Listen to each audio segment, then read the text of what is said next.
O Henrique Rodrigues.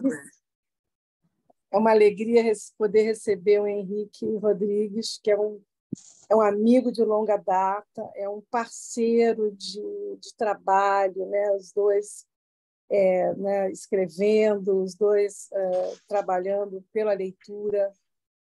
O Henrique, eu vou dizer, eu digo sempre para todo mundo, né? Ele é o responsável por todo esse movimento literário do SESC. Ele é um dos curadores, mas ele foi o pioneiro. Hoje tem mais curadores, mas teve um momento que era só o Henrique aí. Ele é que lançou, né, os concursos literários, esses concursos que vocês veem que o autor é valorizado. Eu considero o concurso do SESC um dos melhores concursos do país, assim, talvez o melhor para autores estreantes, né, porque eles dão a visibilidade, uma publicação, né, e visibilidade mesmo, né? Eles viajam o Brasil todo, né? Encontrando com seus leitores ou possíveis leitores. As oficinas também a arte da palavra, que é outro movimento. Eu nem sei, são incontáveis os trabalhos do Henrique no SESC, à frente do SESC. Fora isso, né, com o tempo, ele veio se revelando, mas já veio já há muito tempo, né, Henrique? Já tem mais de 15 anos que você lançou seu primeiro livro de poemas, que era um livro de sonetos, eu tenho aqui, né? E você foi, né, como é que eu vou dizer, ampliando, né, o seu lugar, né, seu lugar na literatura, a sua compreensão do literário, né? E, quer dizer, virou também, quer dizer, esse escritor, que é um escritor de sucesso, é um escritor que, né, tem um apelo, né, grande para o trabalho, né? Tem um apelo grande, principalmente junto aos jovens, a todos, mas os jovens acompanham. E ele é um baluarte, né, desse trabalho, que ele percorre escolas, ele vai a escolas públicas, escolas particulares, ele viaja também junto com o país, escreve suas crônicas contando, né, seu trabalho sobre as questões de mercado editorial, que ele está hoje, é uma das pessoas que entende muito disso. Então, ele tem uma crônica, nós somos colegas. Agora eu parei e eu vou retomar mês que vem as minhas crônicas, porque tá muito corrida a minha vida, eu parei de publicar, mas agora eu vou continuar. Então, assim, acompanhem o Henrique e acompanhem o SESC. Acompanhar ele também acompanhar o SESC, mas ele também, a parte do SESC, ele né, esse escritor, e que muitas vezes é aquela coisa, quando cuida muito dos outros, né, Henrique, a gente acaba não cuidando da gente mesmo. Eu experimento muito essa coisa, tá? Então, a última coisa que eu penso, às vezes, é no meu trabalho como autora, né? Uhum. Quase que abandonei ele, né?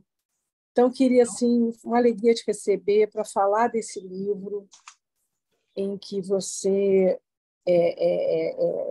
reflete, né, sobre toda essa questão, essas questões literárias, essas questões de leitura. E eu queria que você falasse um pouco, abrindo, né? Falasse um pouco em geral dele, depois nós temos um texto para ler, e vou passar a palavra para você. Acho que eu já falei, apresentei, né? Ele, aí você vai contar um pouco da sua história como autor e como curador, né, de todo esse movimento nacional, muitas vezes internacional, que você faz a mediação, não é? Para todos os autores do país. Maravilha. Obrigado, Suzana. Eu fico muito, muito, muito feliz de estar aqui com você, com vocês todos de antemão. Já muito obrigado por estarem aqui assistindo. Né? O tempo é uma moeda preciosíssima hoje, então vocês podiam estar fazendo qualquer coisa, jogando videogame, mas estão aqui né, assistindo aqui, né, vieram parar para me ouvir aqui, então agradeço muito. Espero que a gente tenha um bom papo aqui. Bom, eu fico muito feliz de estar aqui até a Suzana barra Estação das Letras, assim, são um patrimônio que a gente tem no Rio de Janeiro, e não só no Rio de Janeiro, mas também no país. A gente estava lá em Teresina e na plateia tinha um aluno da Suzana lá na plateia assistindo, né, a nossa mesa de fechamento. Então, acho que quanta gente não se tornou escritor e um leitor muito melhor, né, por conta do trabalho da Estação das Letras, né? Que maravilha esse instituto. Então, fico muito feliz de fazer parte da programação. Sou muito fã. A Suzana Vargas é um tipo de mestre Yoda da leitura, né? Aquela pessoa com quem a gente aprende. E aí, justamente, eu dei o exemplo da coisa dos games, e lá eu comentei lá no festival. Eu estava conduzindo uma mesa sobre literatura e games, e a Suzana, na hora que abriu para as perguntas, ela assistindo, que esse festival ele tem uma característica, né? Todos os convidados têm que assistir a todas as mesas, então tem que participar de toda a programação assistindo os outros. E aí, justamente por conta dessa possibilidade de aprendizado de outras áreas, né? E aí a Suzana fez aquilo que os mestres fazem. Eu não entendo, sem trocadilho com Nintendo, esse universo, mas eu quero aprender. Gente, isso é mestre, né? Acho que essa que é uma postura de uma pessoa que realmente está aprendendo e ensinando o tempo inteiro. Então, fico muito feliz de estar aqui. Vou falar minha mini bio rapidamente, né? Alguns de vocês já me conhecem, para quem não.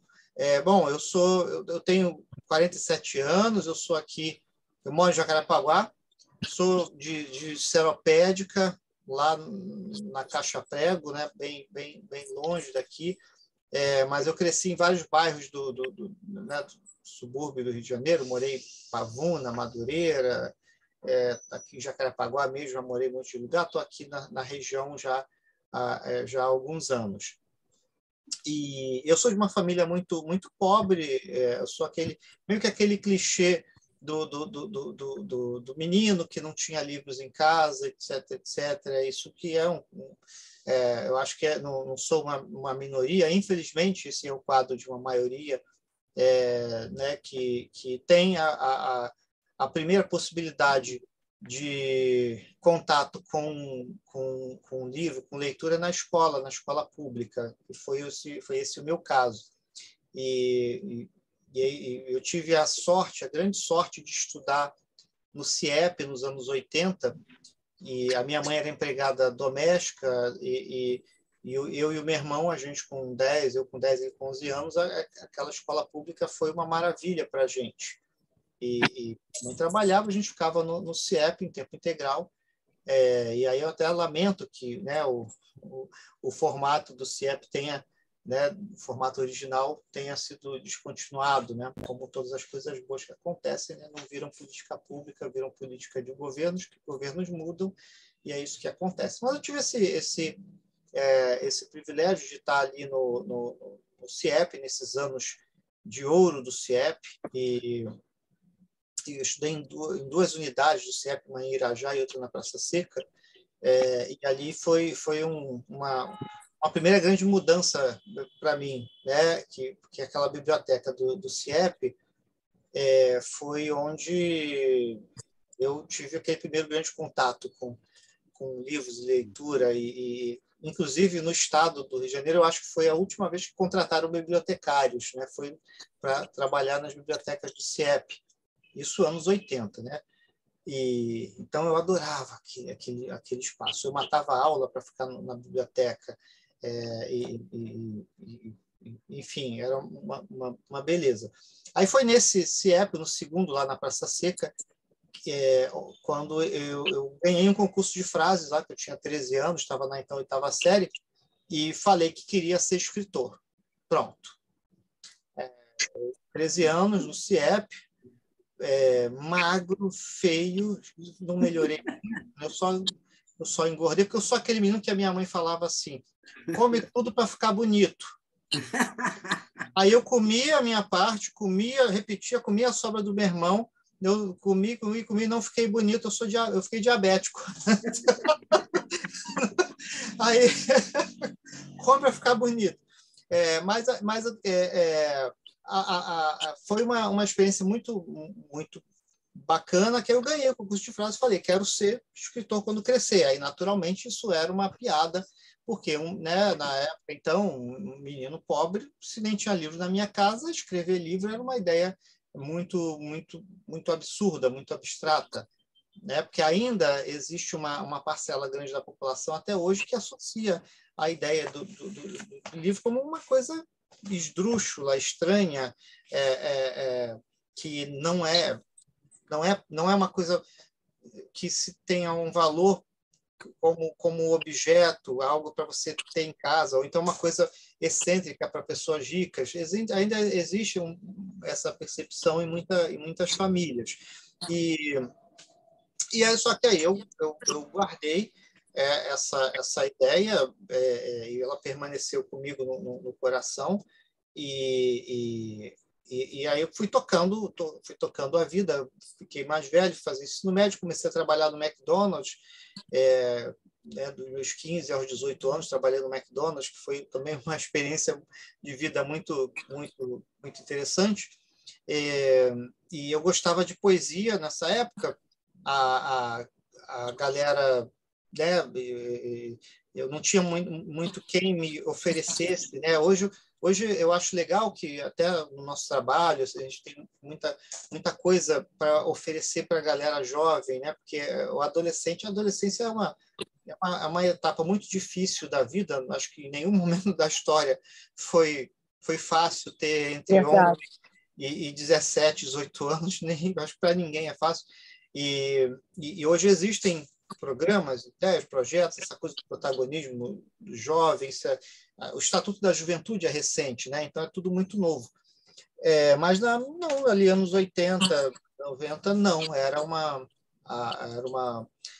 coisa que a gente tinha que crescer para arrumar um emprego para ajudar em casa. Essa que era a questão, crescer logo para arrumar um emprego para ajudar em casa. Aí fui trabalhar no McDonald's, opa, pronto, está resolvida essa parte.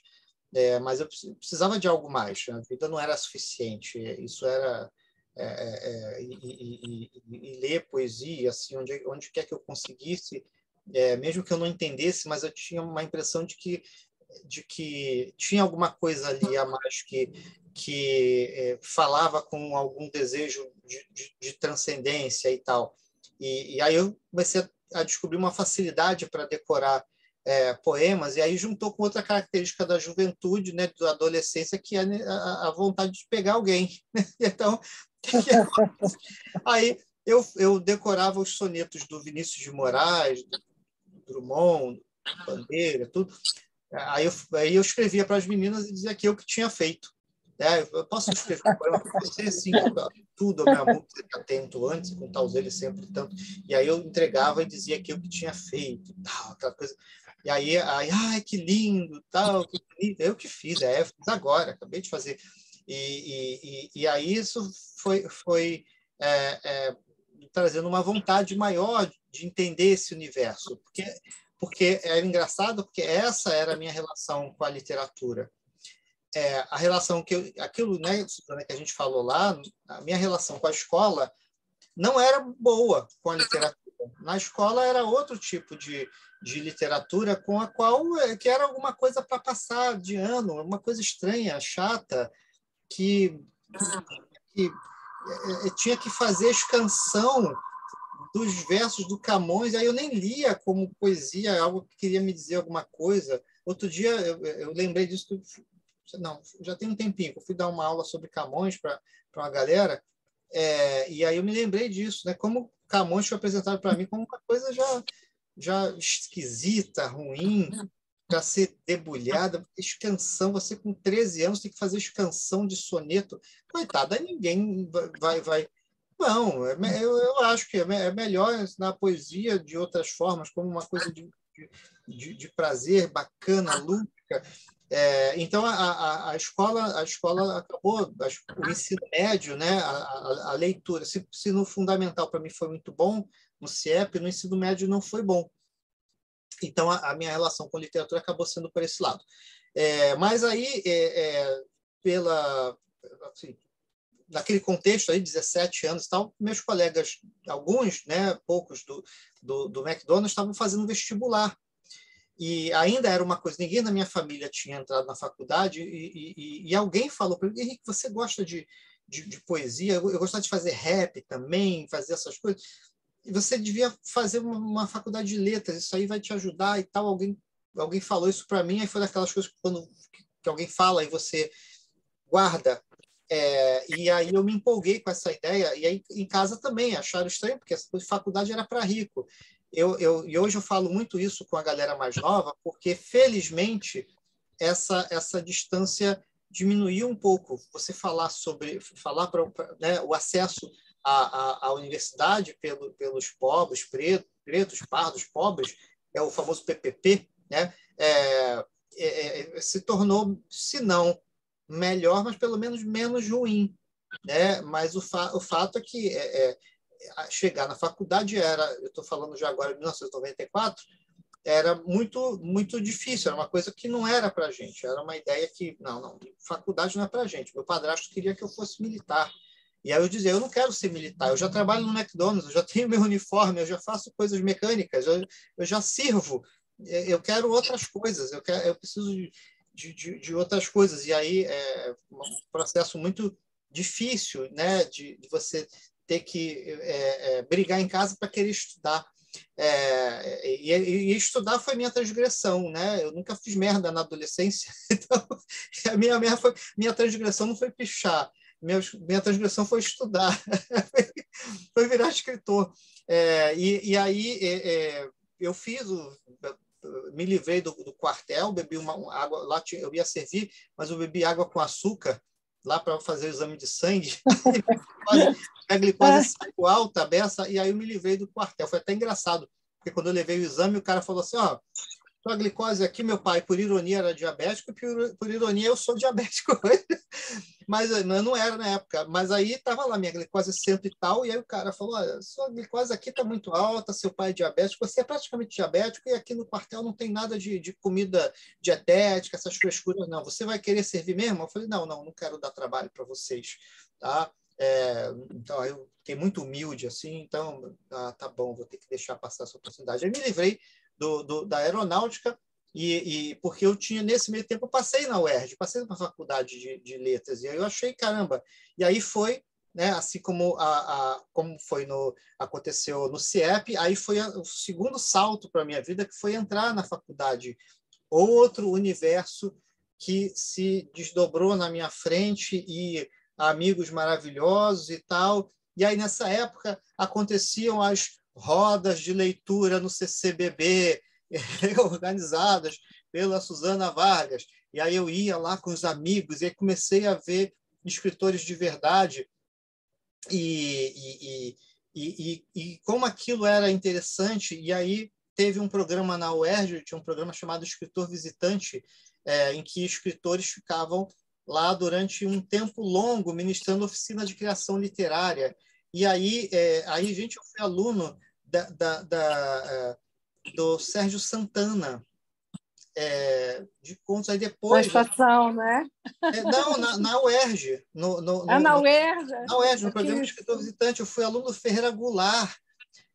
Aí eu fui aluno do Antônio Torres, que se tornou meu pai literário, né? A gente é muito amigo, até hoje a gente se fala o tempo inteiro. E aí esses caras foram abrindo outras janelas literárias, né? Para usar o nosso nome. Janelas literárias. Outras janelas literárias, e que foram me ampliando uma bagagem e uma formação técnica. E aí eu comecei a entender também que ser escritor não é uma coisa, não basta querer. E aí, né, eu acho que a Estação das Letras está aí para justamente a gente entender que é preciso trabalho, é preciso técnica, é preciso preparo, é preciso ler. É uma coisa que eu até falo hoje, né, porque eu já sou mais velho, né, para a galera mais nova, e uma galera muito mais nova, uma geração super nova, eles têm uma ansiedade, né, de ter um reconhecimento, preciso publicar, preciso ganhar prêmio, preciso ser reconhecido na velocidade do Instagram, do TikTok. Não, a literatura tem outro tempo, tem outra coisa. E aí aí eu continuei estudando, aí fui trabalhar numa videolocadora, eu fazia faculdade e trabalhava numa videolocadora, que foi o emprego mais legal que eu já tive até hoje. Eu adorava trabalhar na videolocadora, e eram filmes, eram games, e eu estudava na UERJ, então as histórias me chegavam de diferentes lugares, né? Então eu virei uma esponja de criatividade e de história, né? Isso com 20 e poucos anos, e aí estudando e fazendo oficina, e treinando, praticando, escrevendo coisas ruins para poder melhorar. E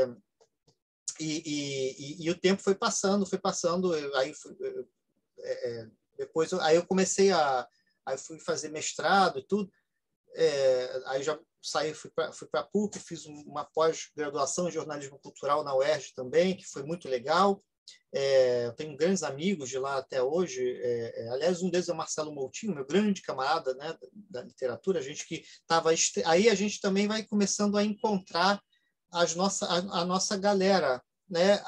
Aí você começa a descobrir que você não está sozinho, porque a literatura tem um problema, que ela é uma arte muito solitária, né? A leitura e a escrição são muito solitárias. Então, o que vem de angústia, a gente pensa que é só nossa, mas aí quando a gente, né, tem essa coisa do universo compartilhado, de ações como essa aqui, ou, enfim, e dos lugares e dos eventos, né?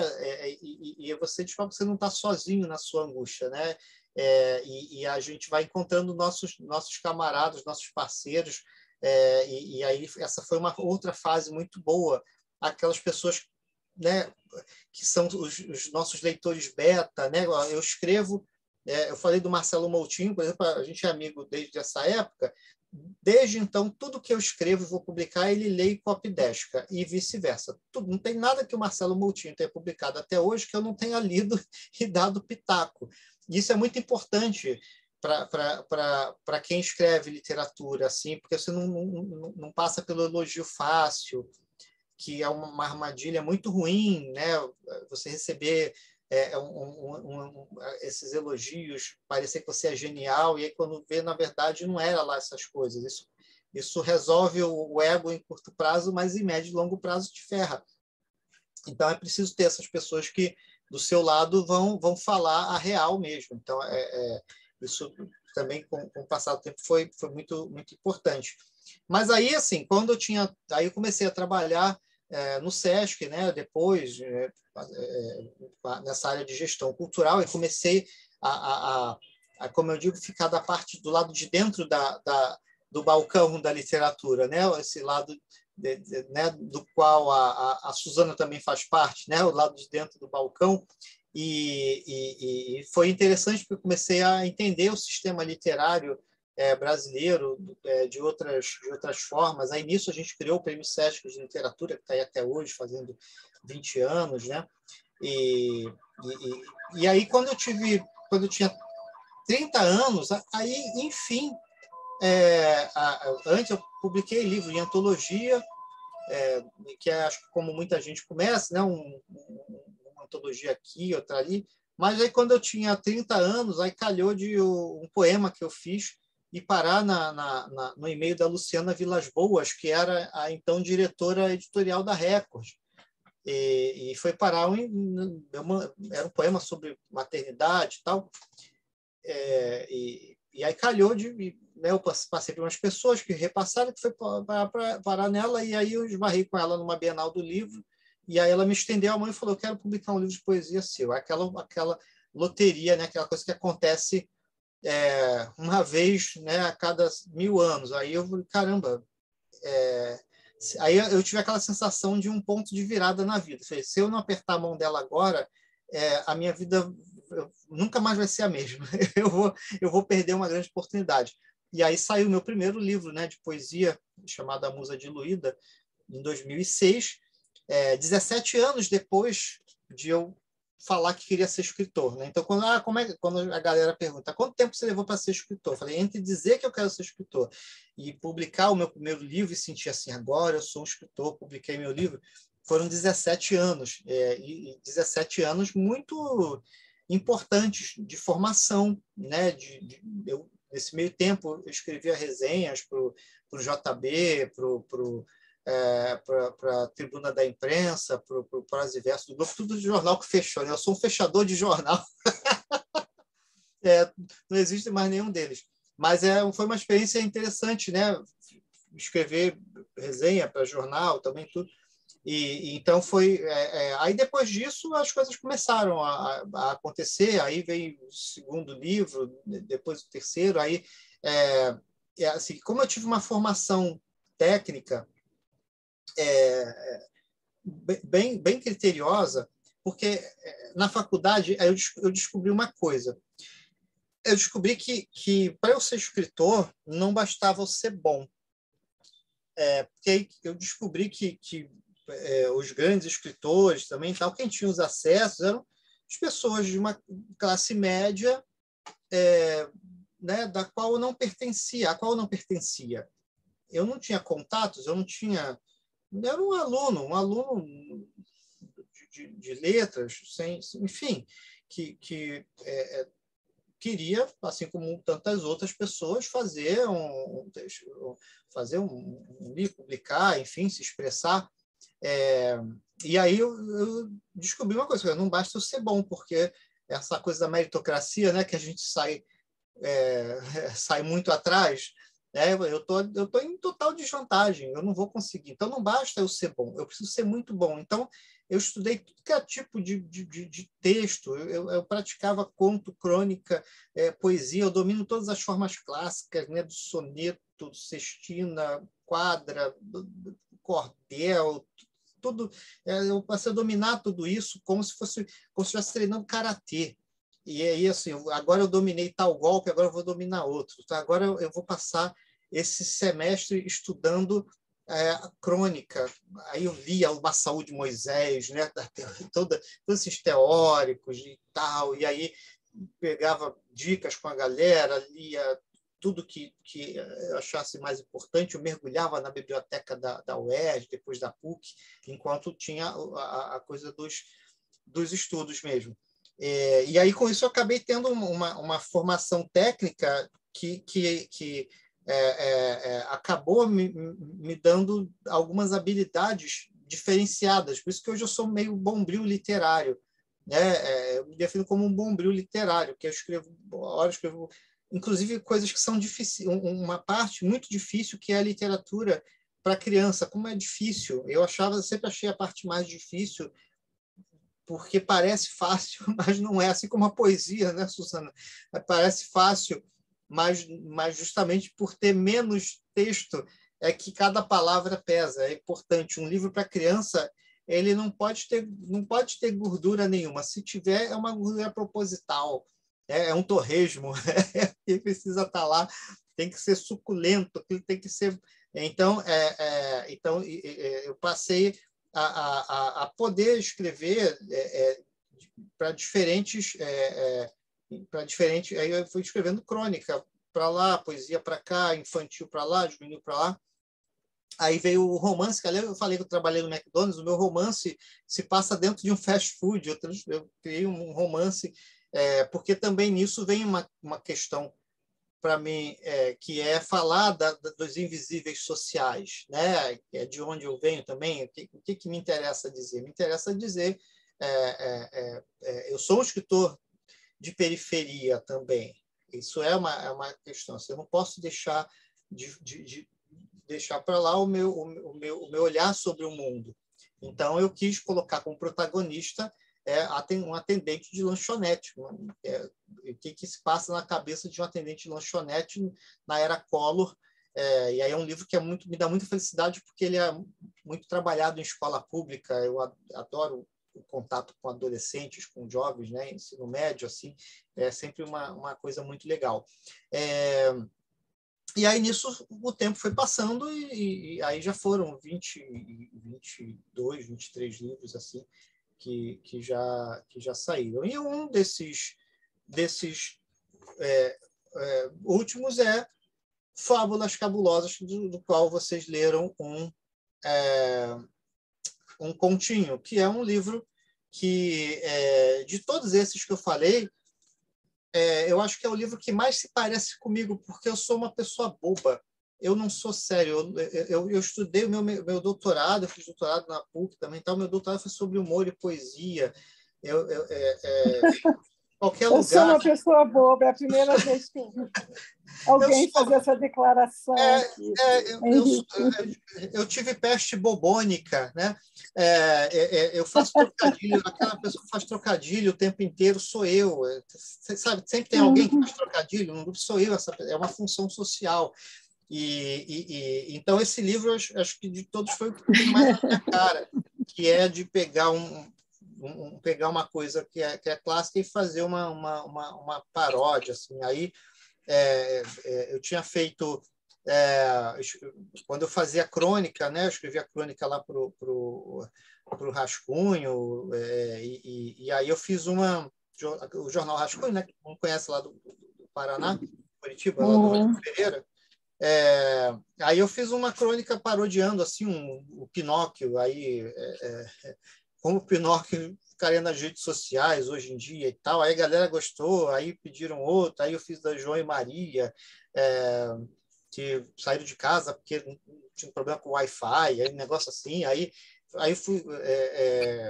aí a Chapeuzinho Vermelho, que é transgênero, e aí fui embora, né? Só bobeira. E aí eu me diverti escrevendo isso, até que veio a ideia de transformar num livro. Os 12 trabalhos do professor Hércules. Né? O Hércules é um professor que tem 12 empregos. Né? Ele tem 12 empregos. Ele, além de dar aula, ele faz 11 outras, vendedor de cosméticos, motorista de aplicativo,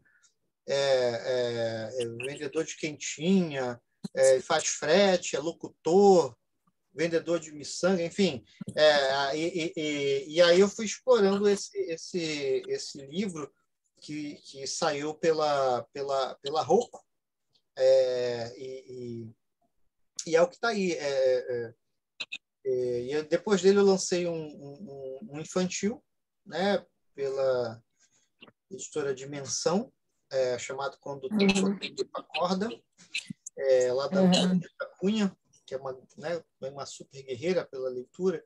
E acho que é isso, minha vida até agora. E eu jogo videogame também. Não dá para vocês verem aqui, eu tenho um monte de bonequinho do Super Mario aqui em cima. Eu só não tenho muito tempo, mas é o meu passatempo quando sobra tempo. Quer dizer, eu trabalho no SESC, né? Eu sou oficialmente analista, né, de literatura. Às vezes eu tenho que viajar a trabalho. Semana que vem, por exemplo, eu vou viajar a trabalho, e às vezes é para coisas legais, como foi, né, lá no FARPA, lá o Festival Arte da Palavra, às vezes é para muita reunião e tal, reunião. Mas é o que a gente faz para sobreviver. E também não tenho que reclamar, porque eu ainda tenho o privilégio de trabalhar com literatura, promovendo, abrindo portas para os outros, né? E a gente sabe, né? Está num país muito desigual. E para quem é artista, então, a minha história não é diferente da história de muita gente. Infelizmente, né? A gente não tem uma valorização, né? Nem moral, nem financeira, né? A gente se defende e ao mesmo tempo, né, fala que é escritor, só acha legal e tal. Eu quero um livro autografado. Se você falar compra, a pessoa fica com raiva. Né? Parentada, prima, eu quero um livro autografado. Aí eu mando logo o link vende aqui, ó. Aí, por quê? Porque o pessoal também acha que o pessoal não entende muito bem como é que funciona esse universo. O pessoal acha que eu tenho uma mega impressora aqui em casa de onde bota um monte de livro. Diga lá, Ivy. Henrique, estou achando muito legal essa tua exposição, mas quando você estava falando da questão do ensino médio, né, do ensino fundamental, não sei se você tem contato também, me surgiu, assim, eu tive a lembrança que, assim, me parece que os alunos usam tablet hoje em dia. E aí eu queria saber se você tem alguma opinião, se você tem, assim, podia dar um quadro, assim, desse uso de tecnologia na escola, alguma coisa assim. Quando você puder, fizeram uma pausa aí. Não. Falar de escola é um fato muito, muito importante na minha curta e seminova vida. Essa escola, esse CIEP, os 2 CIEPs onde eu estudei, eu agora sou patrono da sala de leitura desses CIEPs. Eles mudaram o nome da escola. A gente foi o maior presente, é o meu Nobel. Já ganhei o prêmio, não precisa ganhar prêmio literário nenhum. Eu já ganhei o maior prêmio que eu poderia receber, que as 2 escolas onde eu estudei mudaram o nome das suas salas de leitura, chama Sala de Leitura Henrique Rodrigues, né? Então, como eu não vou abraçar a escola pública? Aí, assim, eu estou sempre lá, eu falo com os professores o tempo inteiro, eu levo livro para doar para os alunos, para os professores. Aliás, o meu amuleto da sorte, aqui, a moeda do tio Patinhas, é a plaquinha onde está escrito o primeiro lugar concurso de frases Henrique 1989, é a plaquinha do CIEP, que fica aqui, é o meu amuleto da sorte, isso aqui, para eu nunca esquecer de onde eu vim e para onde eu tenho que voltar. Então, essas escolas públicas, eu estou sempre ali com eles, e aí aparecem os alunos que querem ser escritores. Agora isso é muito legal. A gente vai o CIEP, a gente fez uma FLICIEP, né? Eu levei colegas escritores para lá, o Otávio César Júnior, a MC Martina, tal. Eu chamei essa galera toda, o Gessé Andarilho. A gente aí teve um dia que na escola inteira não teve, foi no aniversário da escola, no ano passado. Não teve aula, foi só atividade literária que a gente fez, palestra, oficina e tal, e foi muito bacana, muito bonito. Então, assim, eu tenho esse contato com a galera. Assim, o que a galera tem é o celular. O celular virou o objeto sem o qual ninguém sobrevive, né? E o celular é muito presente na vida da galera. Agora, ao mesmo tempo, existe pelo menos naquela faixa de alunos, não adianta a gente dizer que os alunos são todos maravilhados pela leitura de livros e tal. Não é assim, não sei se vai ser um dia. A questão é que tem muito poucos que são. Esse aqui é o nosso desafio. Mas o que a galera, isso até me surpreendeu muito ao longo desses últimos anos, é que a galera mais jovem que gosta de ler, eles têm preferência pelo livro impresso. É uma coisa muito interessante e parece um pouco paradoxal, porque eles leem, escrevem, no celular o tempo inteiro. Poesia, então, você vai num sarau, a galera pega o celular para ler poesia. É muito comum, o celular virou um bloquinho de nota. Agora, para fazer uma leitura longa de um texto, uma prosa, né, os livros que a galera gosta muitas vezes de fantasia, né, acho que muito da geração Harry Potter para cá, né, acho que teve uma mudança muito grande na configuração dos livros para jovens. Eles gostam do livro impresso. O meu filho mais velho, que gosta mais de ler, que está na faculdade, então ele pede livros para ele. Ele não tem tablet, ele não tem Kindle. Eu acho que quem usa essas coisas são pessoas mais velhas, principalmente livro técnico, ou quem não tem muito espaço, ou quem viaja muito gosta de ler. A galera gosta de ler livro impresso. Na escrivaninha dos moleques aqui, eu tenho 2 meninos, né? Um de 17, outro de 21. O que tem lá é livro impresso. Então, aí eu acho que tem uma questão do livro impresso, que ele é ele é uma tecnologia muito boa, né? O livro impresso, e aí eu gosto de falar isso nos lugares também com a garotada, porque isso aqui daqui a 20 anos, vai estar plenamente utilizável. O celular, ano que vem está ruim. Ano que vem já tem que trocar, né? E custa caríssimo. Aí o pessoal fala, livro é caro. É a polêmica de sempre. Hoje lá eu vi não sei onde, acho que no Publish, não, o Felipe Neto diz que o livro é caro no Brasil. Cara, mas comparando com o quê? Né? Aí tem esse debate. Comparando com o quê? A gente sabe que quem não tem acesso, para quem falta tudo, livro e tudo é caro. Mas quando a gente amplia um pouco a margem da população, você vai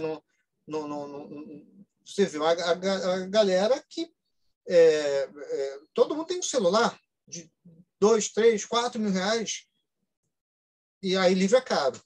Aí você vê as pessoas que pagam numa cerveja artesanal R$60, R$70 para beber uma cerveja, o preço de um livro. Aí você vai Aí eu fiz até uma crônica sobre isso, no shopping aqui na Barra da Tijuca, que fechou a livraria Leitura que tinha no shopping. Aí eu estava fechando, eu fui falar com os funcionários, fechando por falta de cliente. Num shopping na Barra e tal. E aí, descendo a escada, o Outback Steakhouse, a fila imensa de espera para um restaurante caro. Então, é uma questão de valorização moral, né? O livro é caro, comparando com, né, outras coisas, aí ele não é tão caro, né? Um objeto que vai durar décadas na sua vida, na vida de outras pessoas, né? Porque uma pessoa tem um livro em casa, significa que outras pessoas vão ler esse livro. Então, essa valorização que precisa vir desde cedo, ela não acontece.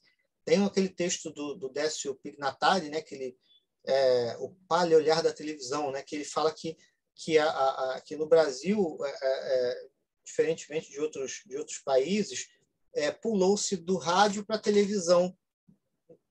Em termos de consumo de narrativa, o livro não se estabeleceu. E aí agora a gente pulou da televisão para o celular, para as mídias eletrônicas, para o computador, para tudo. E o livro, como grande objeto que precisa fazer parte do nosso dia a dia, ele ainda não emplacou. E é o desafio. Esse é o nosso trabalho. É o nosso trabalho, vender essa ideia, né, de que esse é um objeto que é uma grande fonte de muita coisa, de aprendizado, de prazer, de fuga, enfim, de mergulho, de entendimento de si mesmo, de entendimento do mundo, de entendimento do outro. E isso mas é uma tarefa, né, Suzana, que não é fácil. Não é fácil. Henrique, eu queria que você falasse mais do seu livro agora, desse que está lançando, né, das fábulas. E eu não sei, como eu entrei atrasado, você ainda não leu, né? Não fábulas. Li. Não li. Vou ler. Pois então, você fala dele e depois lê algumas fábulas que você mandou para nós. Sim. Tá? Então, aí a ideia de fazer esse livro foi justamente porque eu fui escrevendo um ou outro texto como crônica, e a crônica é tão maravilhosa que ela também pode ser uma narrativa. A crônica é uma maravilha, como é bom crônica. E aí algumas crônicas eu fazia em formato de pequenas narrativas e parodiando, né, os contos clássicos, né, e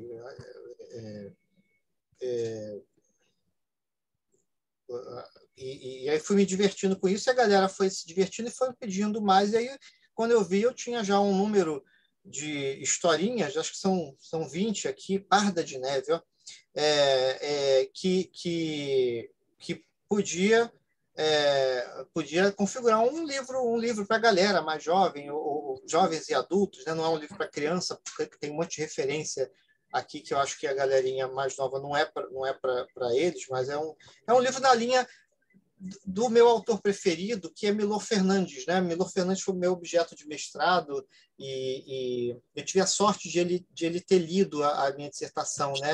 Eu varrei com ele numa Bienal de Livros, dei uma cópia para ele e pedi o meu e-mail. Passou um mês, ele me mandou um e-mail que eu imprimi, eu guardo até hoje, junto do meu diploma de mestrado, né, que foi, né, os comentários dele sobre a dissertação. Mas é justamente essa questão do humor como perspectiva de mundo, isso é que me atraiu sempre, né? E aí, por isso que eu digo que esse livro é um livro que tem muito a minha cara, que é de justamente ter essa subversão e Peter Pan e a síndrome do Peter Pânico. Ele sofre de síndrome do Peter Pânico. E aí os três porquinhos proativos, né? Eles fizeram curso no Sebrae, coisa assim. E aí eu vou ler uma dessas histórias.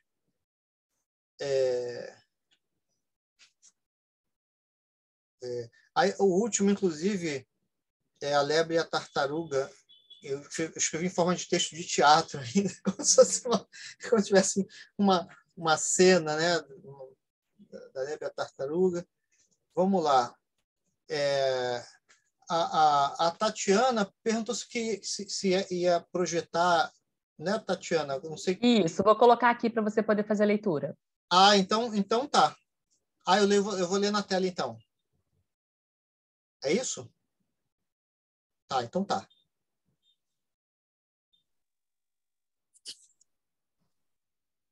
As janelas são encontros de leitura.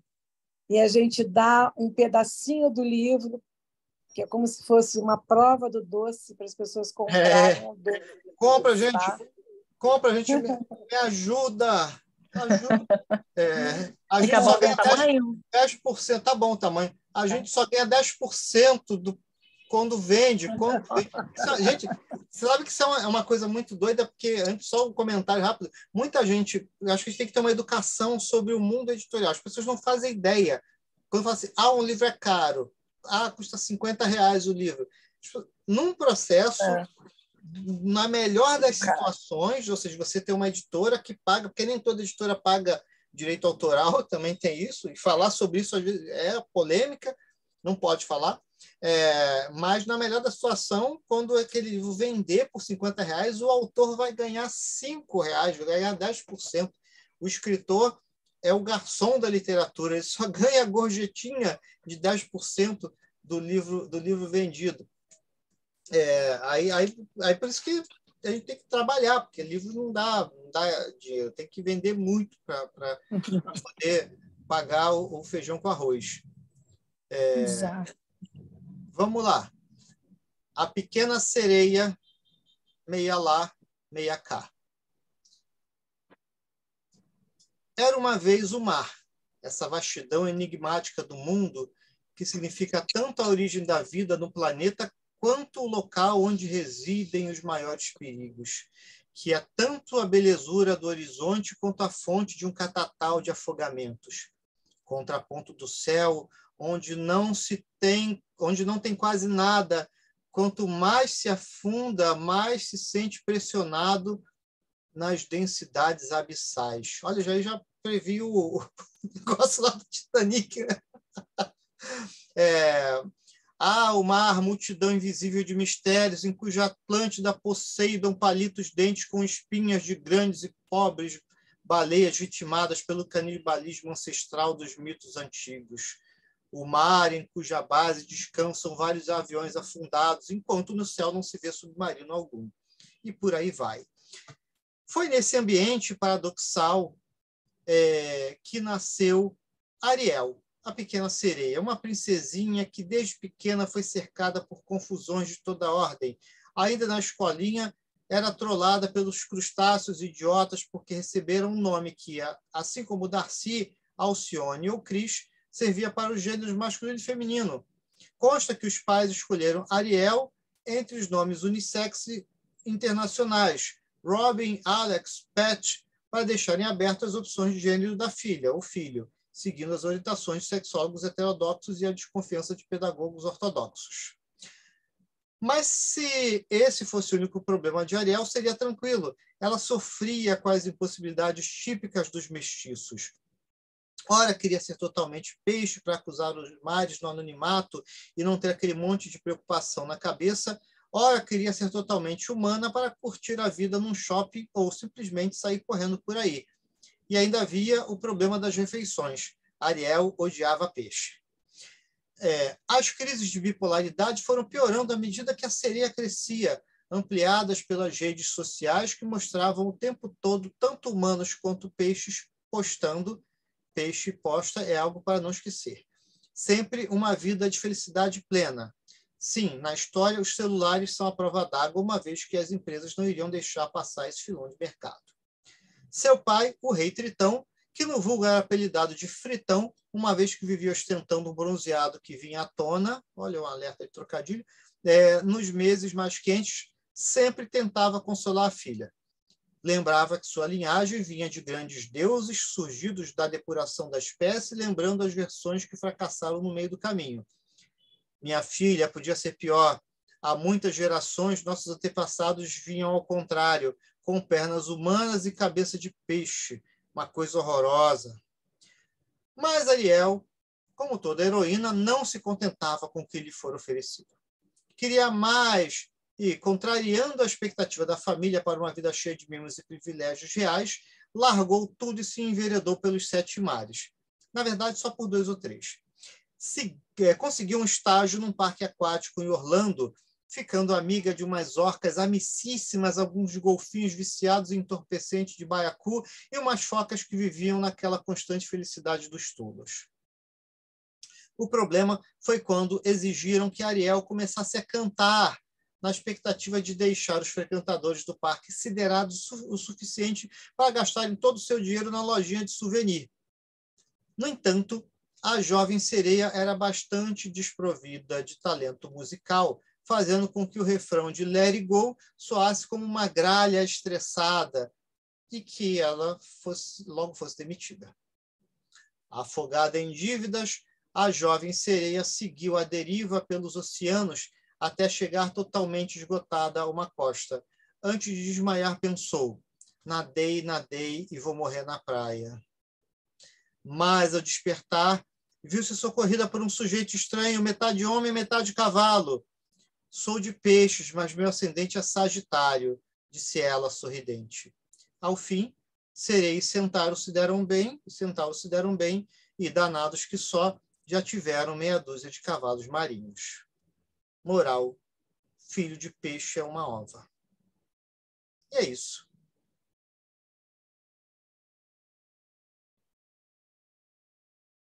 E foi. Como vocês viram, uma história Muito bom, Henrique, muito bom, muito bom. Uma história sem sentido nenhum. Nonsense. Boba que só, mas é o que a gente tem.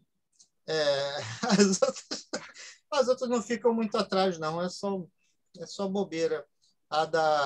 Por exemplo, a do Mágico de Oz tem uma... aí tem, é como se a Dorothy estivesse procurando emprego, aí o Homem de Lata, o Leão e tal, eles são outras pessoas que estão na fila do emprego também. É só bobeira. Só bobeira. E é isso. Mas, Henrique, posso falar, Suzana, uma coisa rápida? pode.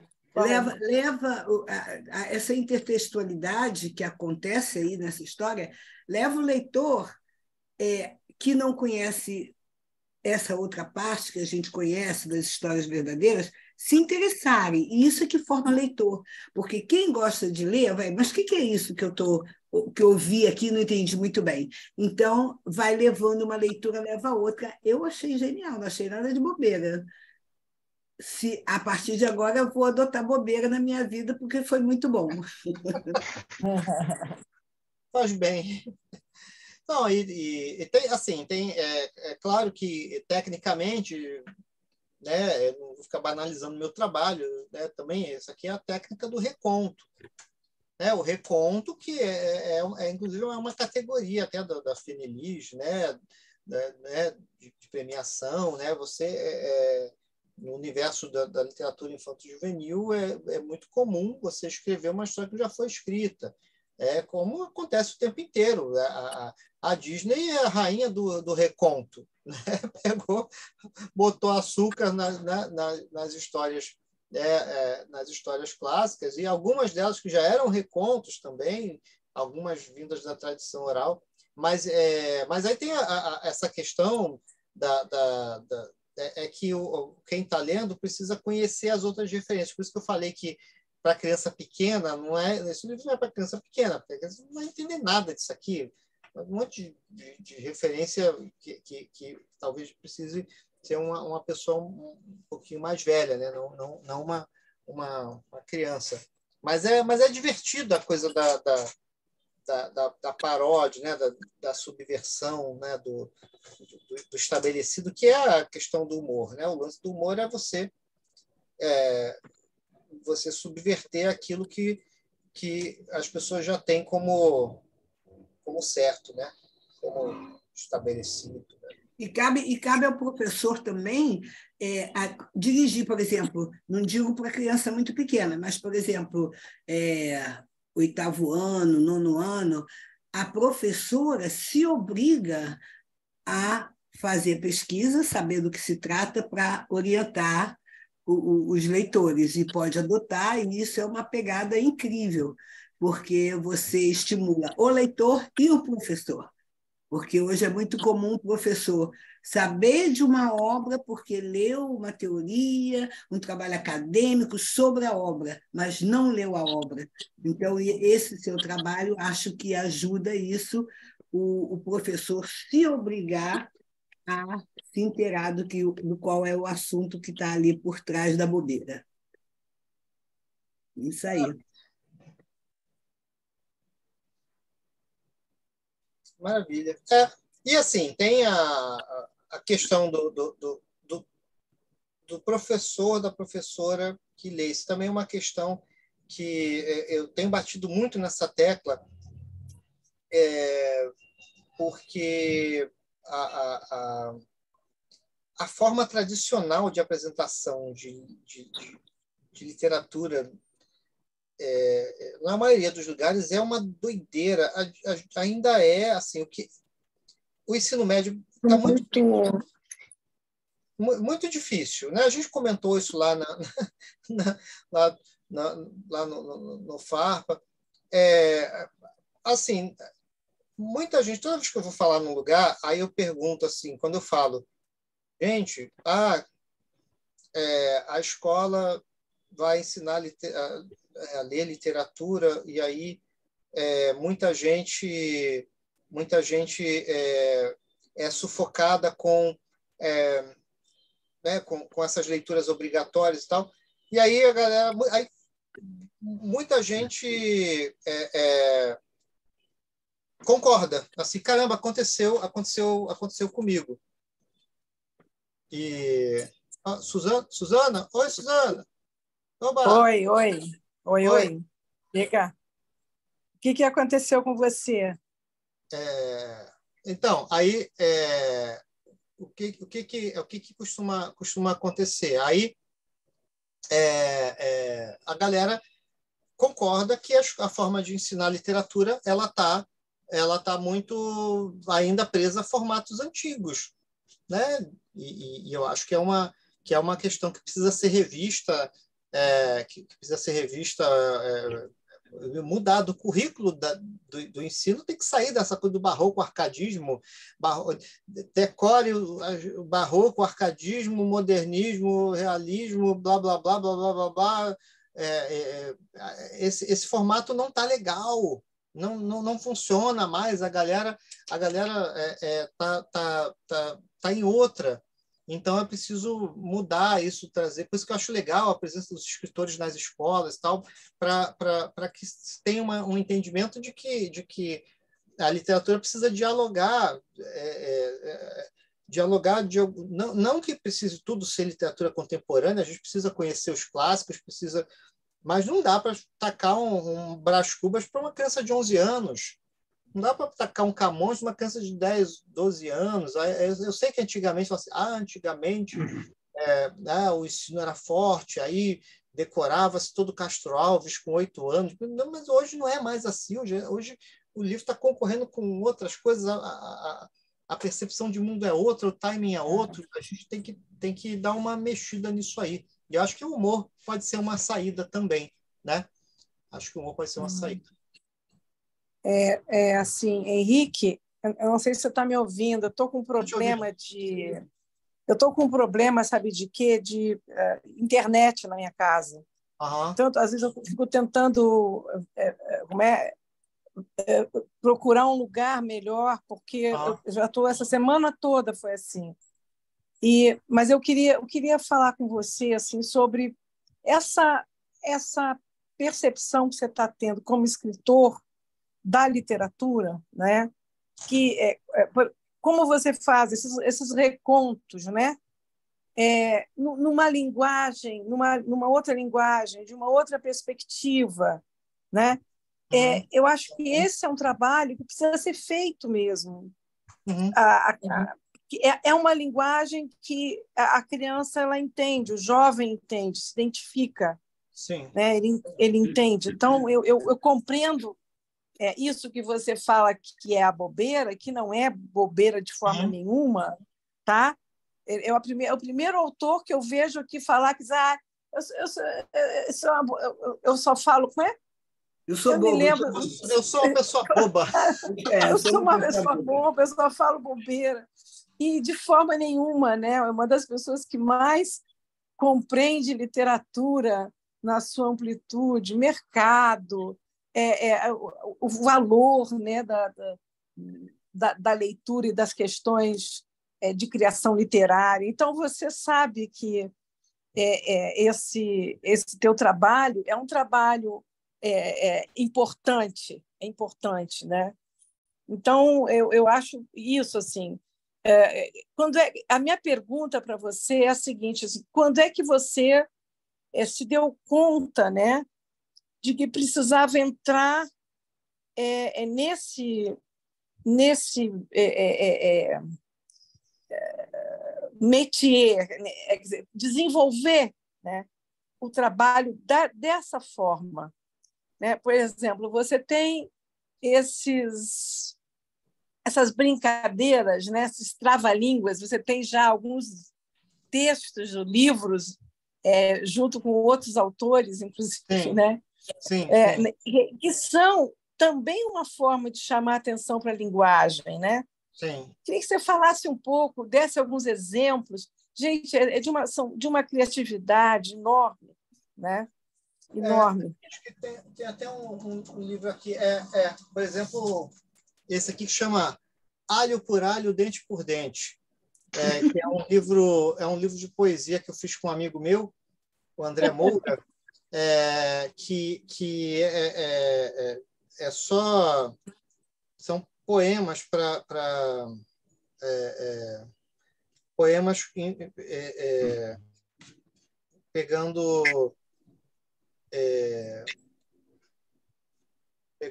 esses por exemplo, aqui, ó. A abelha comia de tudo e, ao voar, sentiu o corpo pesado. Então fez uma dieta, antes só do que mel acompanhado. Então, aí só bobeira. E aí essa bobeira que eu digo, é bobeira que no sentido tem uma crônica da Clarice Lispector que eu acho muito legal, que assim, acho que é as vantagens de ser bobo. Que é muito legal, acho que é nesse sentido de você buscar também um tipo de ludicidade no dia a dia. Porque tem assim, eu estava reclamando da coisa da vida adulta, né? A vida adulta a gente tem que... Uma das coisas que eu saquei, aí já te respondendo, Suzana, é que a gente... E aí, depois, olhando, né, a curva de vida de uma pessoa, quando a gente é muito pequeno, a gente tem toda a criatividade do mundo, é estimulado a ser criativo. A gente vai crescendo, a vida vai tolhendo a gente, de maneira que parece errado você ser criativo. A não ser que você desenvolva alguma atividade publicitária, tal, que transforme isso em dinheiro, tal. Parece que é estranho, parece que é errado você ter aquela ludicidade de quando era mais novo. E aí parece que a nossa visão de mundo vai se fechando, se fechando, se fechando, se fechando, e você vira adulto e fica igual um cavalo com aquele negócio assim.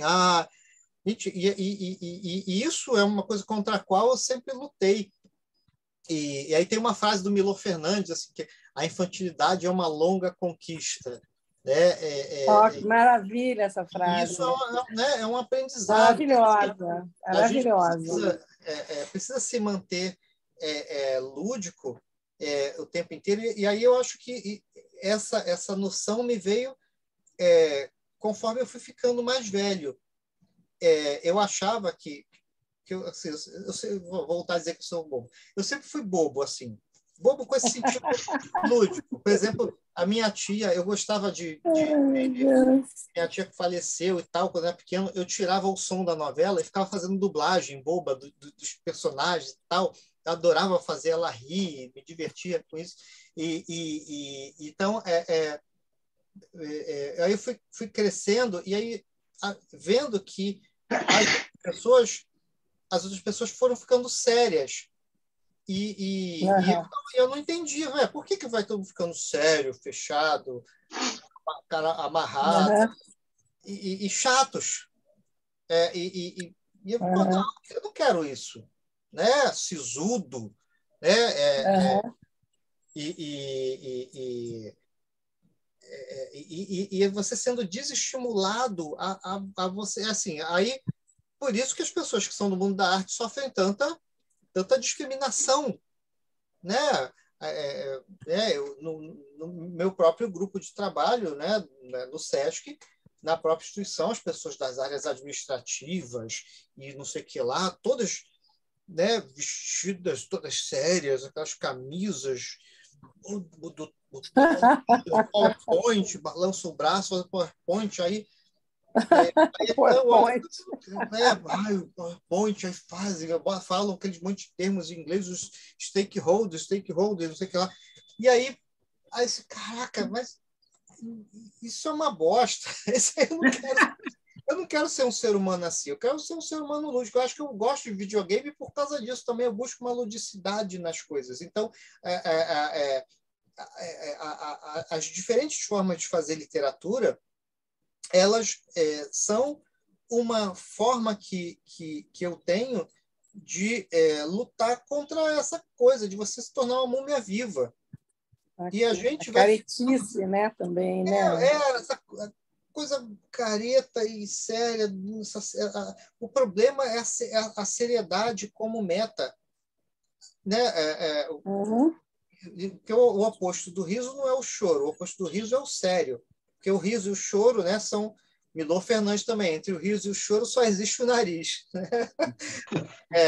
Então, é tudo parte de uma mesma coisa, né? Mas essa ditadura da seriedade da nossa sociedade,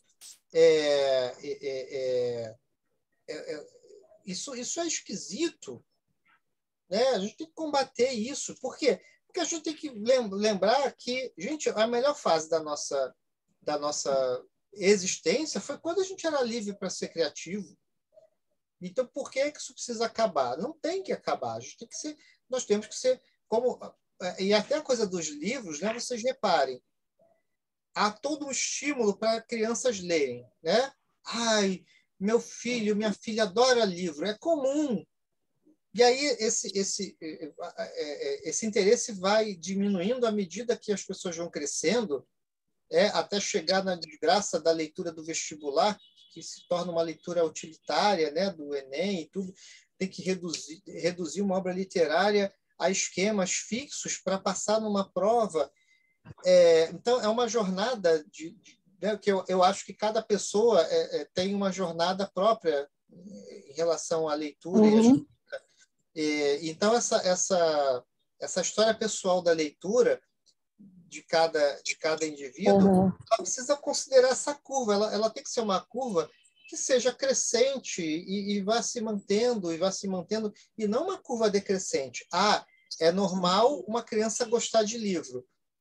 Assim, mas não é. E aí parece que é normal um adulto, um jovem adulto, não gostar de livro, de criatividade. Isso está errado. A gente tem que ser criativo, né? A gente tem que ser lúdico, porque porque a vida no geral não tem sentido, não sobra muita coisa. Não sobra, não, o amor, a felicidade, né? As coisas que a gente tem e a gente, né? E é uma forma de a gente ser feliz, de a gente rir de Não nós. não se levar tão a sério, né, Henrique? Eu não me E, lembro. e tem gente que confunde, né, É, seriedade com sisudez. Então ficam é, aquelas pessoas tristes, né? Tem é, uma tristeza, né, que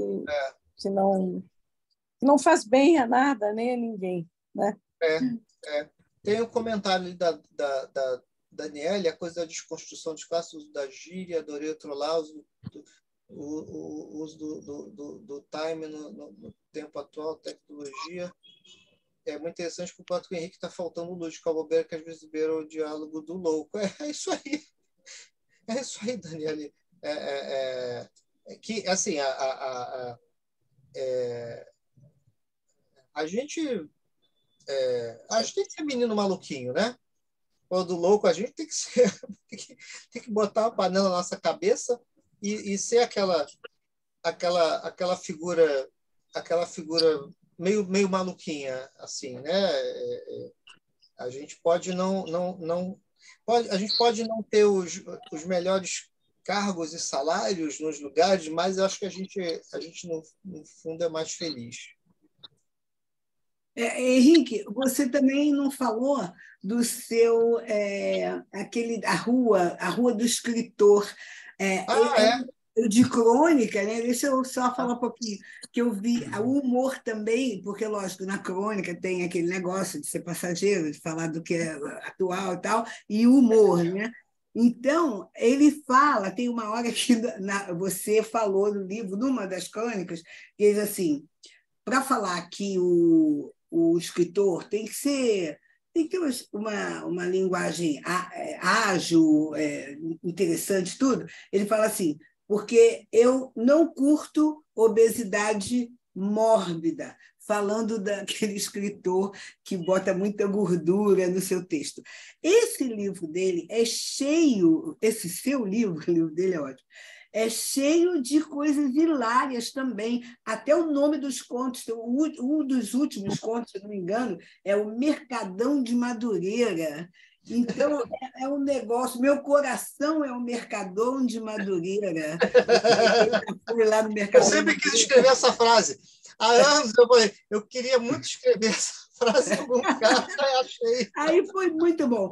E uma coisa que eu também quero elogiar é o próximo da fila, esse negócio de dizer, o romance, você mata, elimina o oponente pelos pontos e no conto é por nocaute. O próximo da fila do Henrique é um negócio incrível, porque o final é um nocaute que parece um negócio muito bom. Vocês têm que ler o próximo da fila. E eu não posso ir, que eu vou pouco, porque eu não quero engordar, não quero obesidade mórbida para mim. Quando eu entro no McDonald's da vida, eu me lembro de você, cara. Não tem como não me lembrar, vocês têm que ler. E eu só quero fazer uma pergunta rápida. Como é que os alunos, os professores lidam? Eu não vou dizer o que é para não dar spoiler do livro. Lida com aquele final tão dramático do livro. Os alunos... Como é que eu vou responder sem dar spoiler? Aí eu vou falar... Manda por inbox, manda pelo Messenger. Não, encaram na bola. Não, antes, só uma coisa para não esquecer, tem uma curiosidade, gente, que esse meu livro aqui isso aí, pois é. Aquele livro prejudicado pela pandemia, que eu lancei ele em março de 2020, logo depois veio a pandemia. E aí assim, foi legal porque ele foi finalista do Jabuti, né, de crônica, e se chama Rua do Escritor, crônica sobre leitura.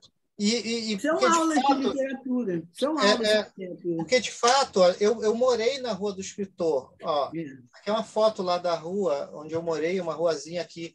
Acho que eu sou o único escritor que morou na Rua do Escritor. Aí, é uma rua muito pequenininha ali, assim. Se tiver outro escritor, tem meia dúzia de casas. Se tiver outro escritor ali na Rua do Escritor... Henrique, desculpa, esse Oi. seu livro, Rua do Escritor, são contos, crônicas, o que Crônicas. são? São crônicas. Ah, tá. Sobre esse universo da leitura, sobre livros, sobre meu convívio com alguns escritores. Eu lancei recentemente outro livro de crônicas assim, que se chama O Livro na Estrada. Porque assim, eu vou escrevendo crônicas nos lugares e depois a gente vai e reúne aquelas que têm uma coesão, né? E esse saiu pela Malê, que é uma editora que eu adoro, e eu gosto muito, muito desse livro. Eu tenho muito carinho por ele. São 54 crônicas. Qual que esses são 54 crônicas? A A Rua do Escritor? A Rua do Escritor, que saiu pela Malê. Agora, sobre o próximo da fila, é um romance que é engraçado que a galera não fica tão surpresa com o final, mas o que eu mais recebo de e-mail, de mensagem, assim, de mensagem pelo Instagram, e que me deixa extremamente feliz é porque os adolescentes que estão lendo ele, porque ele foi até adotado no PNLD, então milhares de livros foram distribuídos pelo Brasil.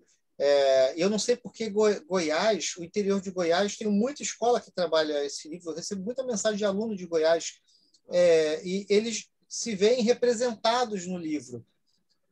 E aí eu acho que uma coisa legal, assim, eu lembro de um menino de lá de Goiás, o Diego, que ele trabalhava empacotando num supermercado. E aí, na escola, ele estava estudando, e aí o livro...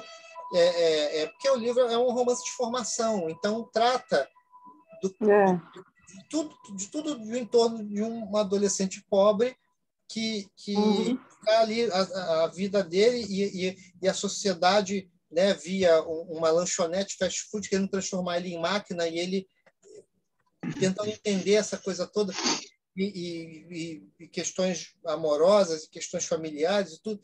Então, o que eu acho muito legal é a galera, uma galera assim, jovem e tal, me mandar mensagem dizendo: caramba, esse livro fala comigo, fala sobre o meu universo, né? E aí esse menino Diego, a gente ficou até amigo, troca o WhatsApp e tal. Ele agora está fazendo faculdade de administração, e eu sempre dei muita força para ele ficar estudando e tal.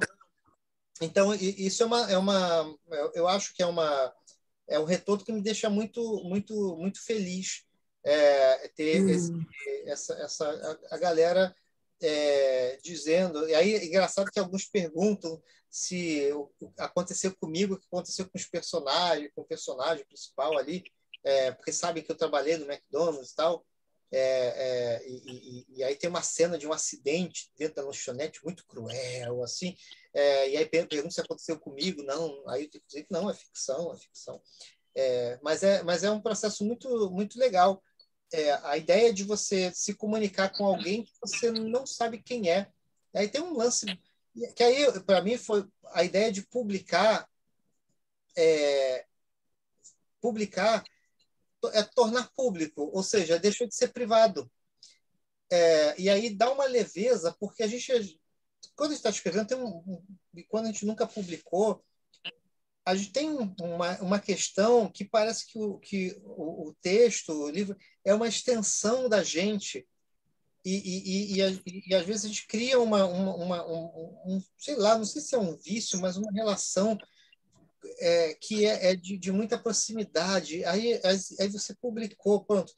Então, está publicado, ou seja, ele não é mais meu, ele vai para o mundo agora, ele vai para pessoas que eu não conheço, em lugares onde eu não faço ideia, e eu acho que esse que é o barato da coisa.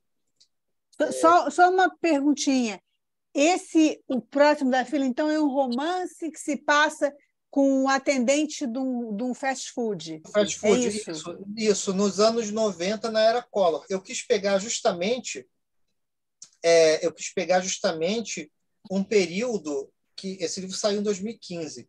Eu quis pegar justamente um período que já tem um distanciamento histórico e que tratasse a era Collor na perspectiva de uma população pobre.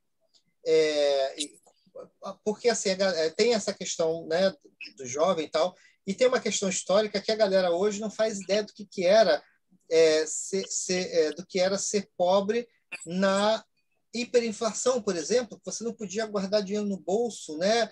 Que você lutava contra para correr atrás do cara lá com a maquininha do lá dos preços, que mudava os preços de tudo. Então, toda essa questão que foi uma questão histórica muito importante, eu acho legal a galera conhecer também. Então, a história se passa basicamente entre 1990 e acaba em 94. Né? Eu quis pegar bem esse recorte temporal. Uhum. Henrique, estamos nos aproximando já do final desse encontro, viu? E eu não sei se você está ouvindo, é porque tem horas que a minha internet está ouvindo, né? Estou ouvindo. Tá. Que eu saio do ar e tá meio complicado aqui. Eu estou fazendo pelo telefone, porque pelo computador está quase sem nada. Uhum. Então, a gente tem espaço agora para uma última. Ela caiu, mas ela ia falar espaço para uma última pergunta. Última pergunta, exato. Quem quiser. Eu queria perguntar uma coisa. Assim. Opa! Como você acha que os seus livros podem ser trabalhados, né? Como que vai ser a recepção assim, nas escolas, além do que vocês já sabem? Né?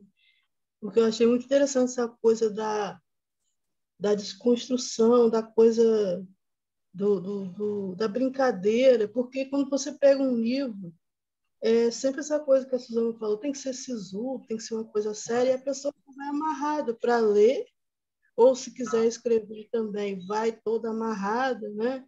E quem escreve parte daquela ideia, eu tenho que escrever em terceira pessoa, Uhum. não posso mostrar que não pode ter a ideia de que é uma autobiografia e tal, e aí você, com o seu texto, desconstrói isso. Uhum. Né? O clássico não é aquela coisa sagrada, né, entre aspas, porque você pode brincar com isso. E hoje, interessante, eu estava pensando assim, gente, como que a pessoa escreve hoje em dia, porque para competir com as outras manifestações artísticas, né? Por exemplo, você pega, acabei de assistir uma coisa no stream, né? E é tudo violência, a violência que está hip-hop, né? E aí você vai para um outro caminho, que é do humor. Mas o humor, a gente passa pelo trágico para depois, né, ressignificar aquilo. Sim. É isso. Bom, Daniele, você me fez uma pergunta de uma coisa para mim muito, muito importante, que me dá uma preocupação muito grande diante do mundo, que é o vírus do ódio. O vírus do ódio, ele veio antes do vírus da Covid, e ele permanece. Eu acho que aí, já tecendo uma ideia muito amadora sobre a nossa vida, hoje eu acho que a ascensão da extrema-direita e a crise das esquerdas criaram um ambiente e misturado num suporte de redes sociais que não querem diálogo, que querem, na verdade, as pessoas querem curtidas, querem audiência, enfim, querem número. E aí descobriu-se que a violência e a polêmica e a ofensa gera mais audiência, né? Algo que sempre, né, já se soube, né? Quem estudou a questão da cultura de massas e tudo, mas hoje isso é aplicado numa velocidade muito grande. Essa coisa dos influencers, que aí tem influencers que fazem? Comentam coisas idiotas, ou fazem dancinhas, e aí qualquer coisa um pouco mais fora disso fica proibido. É muito estranho, e no meio disso uma falta de preocupação com o próximo. E mesmo assim, eu trabalho com questões identitárias nos meus livros também. Eu tenho um romance que vai sair agora em setembro na Bienal do Livro, chamado Áurea, que é um romance sobre uma mulher negra que foi empregada doméstica e que foi estudar no EJA. A história se passa enquanto ela levanta para pegar o diploma dela de ensino médio, que ela tem uns 60 anos, ela foi voltar a estudar. E aí, quando ela levanta para pegar o diploma, ela começa a se lembrar, vem o filme da vida dela, toda a história da vida dela, os perrengues que ela passou e tal. Mas, ao mesmo tempo, a gente precisa de identidade e a gente precisa de alteridade. E a alteridade é a literatura. A literatura, ela é alteridade antes de ser identidade. Isso é uma tese meio doida, mas é o que eu acho. É você se comunicar com o outro. E o que é o outro? É alguém que não é você e que é diferente de você e que você precisa estar com o diferente de você. A gente precisa estar com pessoas que são diferentes de nós, porque senão é o militar, né? Que é tudo igual. Militar eu não quis. Eu bebi água com açúcar para me livrar dos militares. E eu adoro trabalhar com pessoas e com assuntos que são diferentes do que eu sou e do que eu penso, porque isso cria um ambiente em que as coisas vão se somando. E às vezes parece que as pessoas só querem se diminuir, né? Diminuir o outro para parecer maior, e é uma coisa muito doida. Então, o humor, o riso, você não se levar a sério, não se... porque assim, a gente que publica livro e tal, tem né, a Suzana lida com escritores. Você participou de um evento, não sei onde. Eu fui falar esse meu romance saiu na França, eu fui fazer um circuito na França para falar dele, tudo aí.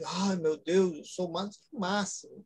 Nossa, eu tô na luta, como sempre, como todo mundo, como o atendente de lanchonete, como o gari, né, que nem todo mundo na sua luta.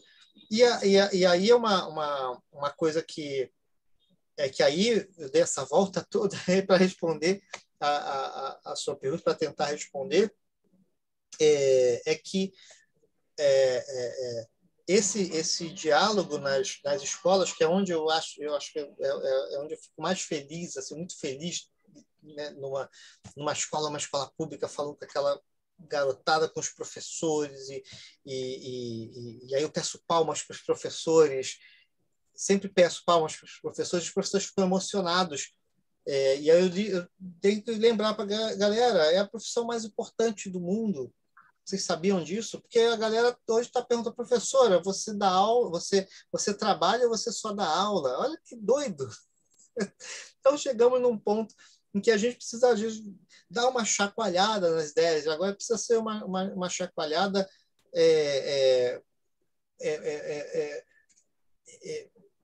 de felicidade, de riso, de proximidade, de espiritualidade, né? Sem ser esse sentido ortodoxo da palavra. mas de aceitação do outro. Assim, eu quero dialogar com você porque você não sou eu. Acho que é uma coisa básica. Assim, você é um outro, você é de outra tribo, de outra etnia, de outra orientação sexual, de outra né, de outra coisa. Caramba, eu não sou isso, então quero. Que legal! É com você que eu quero estar, é com você que eu quero aprender. E assim a gente vai se somando. E eu acho que rindo de nós mesmos e rindo das nossas histórias e colocando, né, a vida em outra perspectiva pode ser um caminho. É nisso que eu acredito. Não sei se eu respondi, porque eu dei uma volta.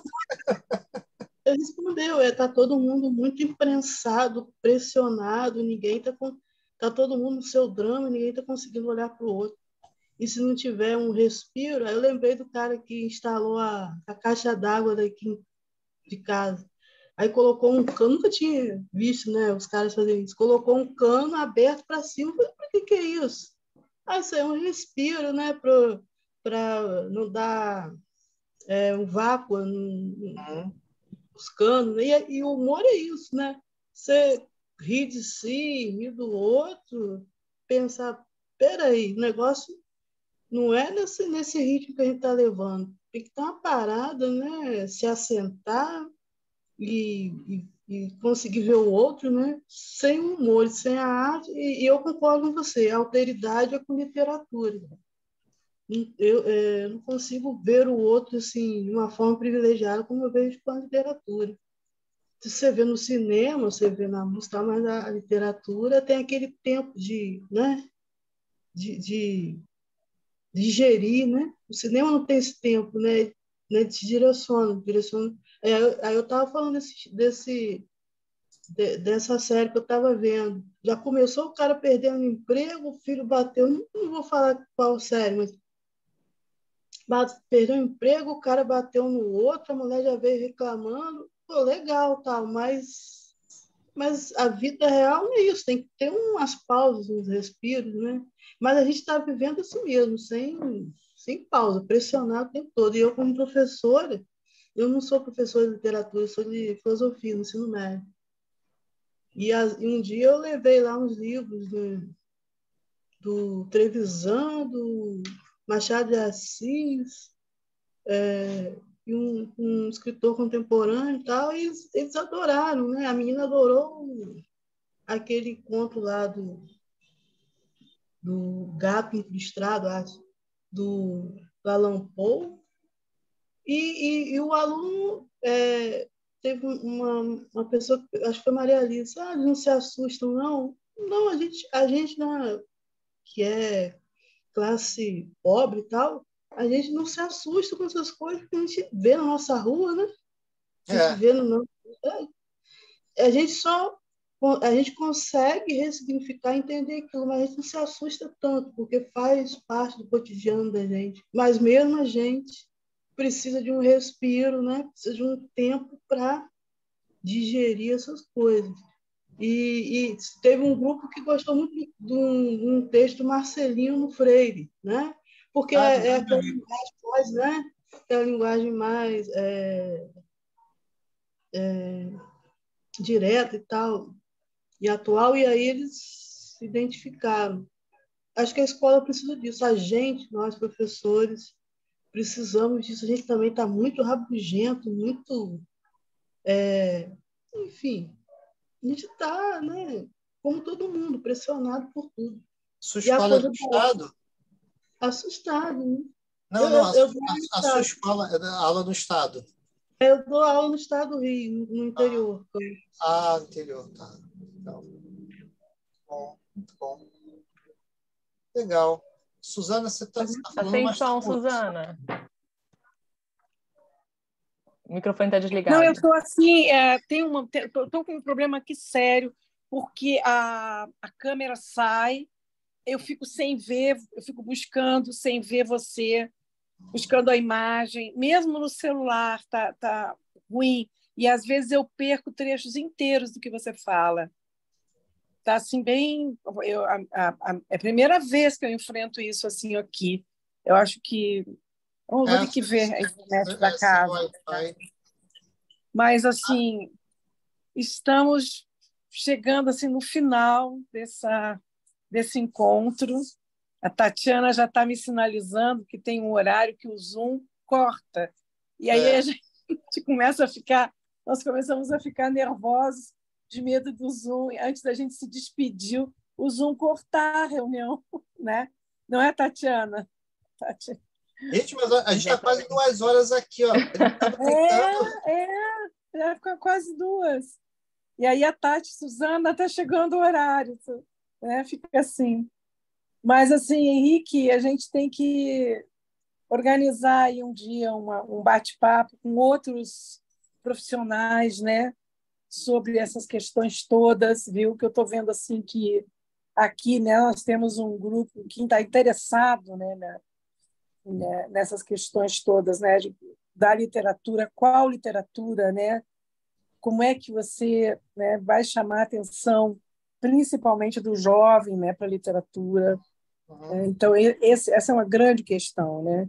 E eu acho que você assim contribui muito, muito, não só com o seu trabalho como escritor, como com o seu trabalho, né, lá na curadoria desses. Sumiu. Caiu novamente. Realmente está bem complicado na casa dela. Estive lá ontem, não deu para ficar muito tempo, não.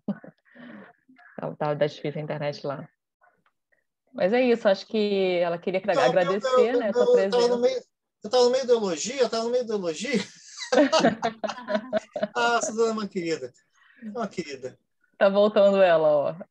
Caiu de novo. Mas ela Mas escuta, acho que era isso. ela escuta. Ela escuta. Eu não sei se no momento ela está escutando, porque parece que ela sai da sala completamente. Tem horas que parece que ela sai dela completamente. Tem que clicar tudo de novo, mas vamos nessa. Mas era isso, era para agradecer, né, tua presença mais uma vez, aí toda a contribuição que você dá para o Instituto, toda essa parceria que a gente tem ao longo desses anos. Te agradecer sempre. Maravilha. Muito, muito obrigado. Agradecer a sua vida boba que preencheu tão intelectualmente a nossa tarde. Com certeza. A Suzana voltou. A gente está na despedida. Ó, sejamos bobos, só que somos bobos inteligentes, né? O único não é que nem o Bolsonaro aí que professor compara o professor a traficante, enfim, não, eles são imbecis. Somos bobos inteligentes, por isso que no fim é a gente que vence. Tá? Muito obrigado a todos vocês, todas vocês. Contem sempre comigo, né? Tatiana, Suzana, se quiser marcar para falar outra vez sobre outros assuntos, só com professores, vamos lá, só com alunos, vamos lá. Enfim, se eu não souber, eu invento. Tínhamos aqui um grupo bom de professores. Legal. Contem comigo. Então, assim, para mim é um prazerzão, porque nisso a gente vai aprendendo também. Quando eu vou falando sobre essas coisas, eu também vou refletindo sobre elas, né? E isso, né, eu acho que, no fim das contas, é legal para todo mundo. Tá? Com certeza. Muito obrigado, gente. Muito obrigado. Tchau. Obrigado. Valeu.